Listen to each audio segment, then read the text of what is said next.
জলের অণুর আকর্ষণ বলের কারণে জলের উপরিভাগ একটি পর্দার মতো আচরণ করে।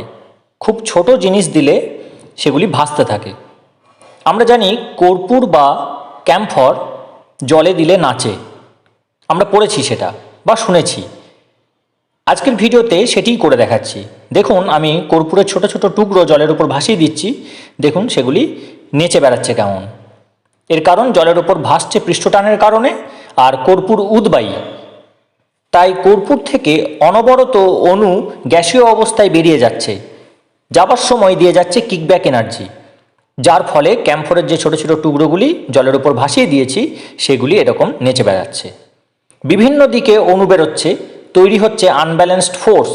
সেই আনব্যালেন্সড ফোর্সের কারণে কর্পূরের টুকরোগুলি এইভাবে জলের উপর নেচে বেড়ায় এবং ভেসে থাকে পৃষ্ঠটানের কারণে।